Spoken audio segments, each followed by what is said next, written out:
Assalamualaikum warahmatullahi wabarakatuh. Allahumma sholli ala sayyidina Muhammad wa ala ali sayyidina Muhammad.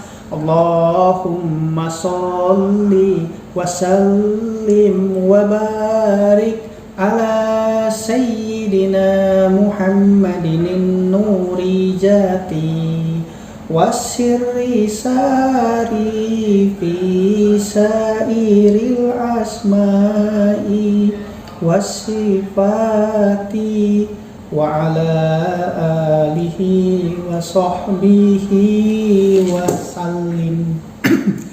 Ya, ila hadrati khususan Rasulullah sallallahu alaihi wasallam. Sayyidullah al-Fatihah. A'udzubillahi minasyaitonir rajim. Bismillahirrahmanirrahim. Alhamdulillahirabbil alamin arrahmanirrahim maliki yaumiddin. Iyyaka na'budu wa iyyaka nasta'in. Ihdinas siratal mustaqim. Siratal ladzina an'amta 'alaihim ghairil maghdubi 'alaihim waladdallin. Vlog kali ini adalah membahas fenomena-fenomena tentang kebanyakan orang yang mendapatkan kebanyakan orang terlalu banyak mencari keramat, kelebihan di sisi Allah, sementara kekeramatan itu padahal bisa jadi menyebabkan pintunya kita terjebak pada merasa kita ini merasa lebih mulia, merasa lebih sakti, merasa lebih hebat, akhirnya kita merasa kita lebih tinggi daripada orang lain. Nah, padahal ada yang lebih utama daripada keramat. Syekh Ibnu Athaillah As-Sakandari berkata, istiqomah lebih mulia daripada 1000 keramat. Istiqomah apanya? Istiqomah dalam menjalankan rukun iman dan rukun Islam, ya kan? Jadi kekeramatan itu tidak perlu dicari, tidak perlu diraih, tapi yang utama adalah istiqomah dalam beribadah kepada Allah Subhanahu wa taala. Nah, banyak orang yang terjebak pengen mendapatkan amalia-amalia kesaktian, ilmu kebal, ilmu macam-macam, tapi dia lupa bahwa di dalam bab diri ini harus kita belajar ilmu tentang memahami diri. Nah, yang bukan kesaktian, bukan keramat, bukan kelebihan yang kita cari, tapi bagaimana Allah ridho ketika kita menjalani hari dan kehidupan. Allah ridho langkah hidup kita.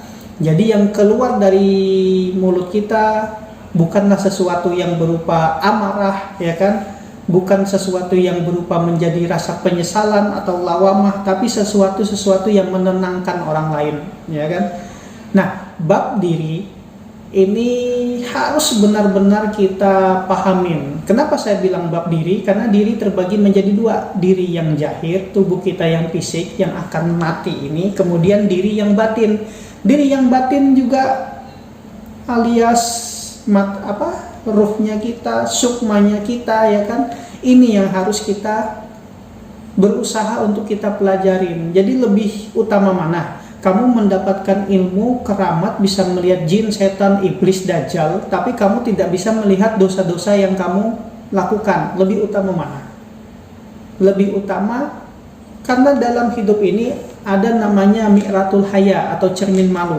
Nah, cermin malu inilah yang menampakkan aib kita, dosa-dosa kita. Tapi kalau kita mencari di luar ini, ibaratnya kalau orang itu ilahi anta maksudi wariduka matlubi atini mahabbataka wa ma'rifatakanya, itu dicari keramatnya, itu masih sesuatu yang baharu, itu masih ciptaan Allah. Tapi yang kita tuju Allahnya ini, ya kan?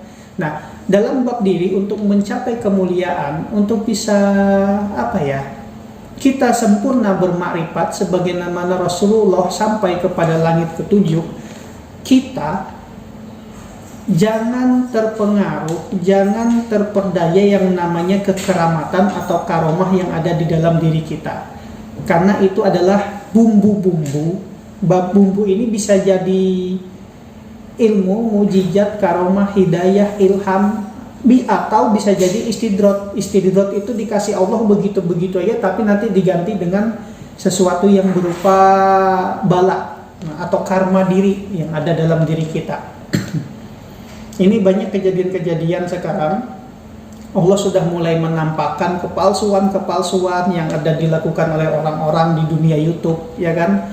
Contohnya, oh ini belajar menjahitkan pusaka di YouTube, ya kan? Oh belajar menjahitkan ini, ujung-ujungnya ya YouTube adalah tempat permainan dan senda gurau. Intinya dunia adalah tempat permainan dan senda gurau.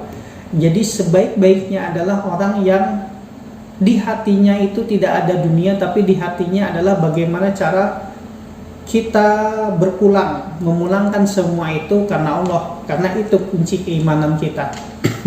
Iman kepada Allah Subhanahu wa Ta'ala yang maha dari segala sesuatu. Nah, mengenai bab diri, ada 7 alam di dalam diri yang harus kita pahamin dan harus kita laku torikot, laku makrifat, supaya kita bisa mengupas lebih dalam tentang keberadaan diri kita. Nah, alam-alam itu 7 dibagi menjadi 7. Jadi kalau orang bilang ini namanya ilmu martabat 7. Yang pertama alam ahadiyah, di mana itu alamnya Allah Subhanahu wa Ta'ala. Kemudian alam wahdah. Alam wahdah ini ada lagi perjalanannya. Yang kedua alam wahidiyah. Yang ketiga alam wahidiyah. Alam wahidiyah ini apa? Ya, nanti kalian perjalanan. Ini cuma teori ada, perjalanan laku spiritual supaya ke alam ini juga ada. Yang keempat langsung ke alam arwah, ya kan? Yang kelima masuk ke alam mitsal. Nah, yang keenam masuk ke alam ajasam. Ajasam ini mulai ada tentang diri kita nih, semakin terhijab kita sampai kepada alam ahadiyah. Yang ketujuh alam insan kamil. Alam insan kamil manusia seutuhnya yang terhijab, yang dirinya sudah ibaratnya harus belajar bermakrifat, harus diajarkan oleh Rasulullah, harus diturunkan wahyu-wahyu berupa kitab suci Al-Quran supaya kita bisa mengenal diri yang dalam kita seutuhnya. Makanya dalam ilmu 2 kalimat syahadat itu, asyhadu alla ilaha illallah, aku bersaksi tiada Tuhan selain Allah. Yang sesungguh-sungguhnya bersaksi adalah diri kita yang batin. Diri kita yang batin yang mana? Kita harus bisa memandang batin. Jadi kalau ilmu torikotnya tawajuhan. Nah, jadi jangan terjebak pada yang namanya mencari kesaktian, mencari ilmu, mencari apa, jangan terjebak, ya kan? Yang penting istiqomahlah dalam beribadah. Nah, asyhadu alla ilallah, aku bersaksi tiada Tuhan selain Allah. Kalau kita pandang apa? Pandanglah Nur Muhammad yang ada dalam diri kita, karena sebenar-benar yang bersaksi adalah batin kita. Nah, ya kan, yang sebenar-benarnya bersaksi. Dan wa asyhadu anna Muhammadar Rasulullah, yang sebenar-benarnya bersaksi adalah batang tubuh kita ini, jasad kita, fisik ini. Karena fisik kita ini entah laki atau perempuan itu kalau dalam ilmu hakikat intinya Muhammad, batang tubuh kalau orang bilang. Nah, inilah ajaran-ajaran ilmu mengepaskan ilmu syahadat, asyhadu alla ilaha illallah wa asyhadu anna Muhammadar Rasulullah.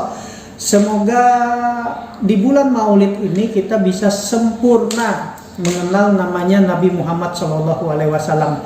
Nah, untuk di bulan Maulid ini supaya lebih banyak keberkahan, perbanyaklah sholawat-sholawat yang kalian hafal. Sholawat munjiat, sholawat sultan, sholawat Nurijati, ya kan, ada sholawat, banyak sekali sholawat di muka bumi ini. Tapi kuncinya sholawat itu harus disertai dengan keimanan kita dan taunya kita duduknya di mana asyhadu alla ilaha illallah, di mana Muhammad Rasulullah. Jadi harus sempurna mengenal Allah, ma'rifatullah, dan sempurna ma'rifatul Rasul.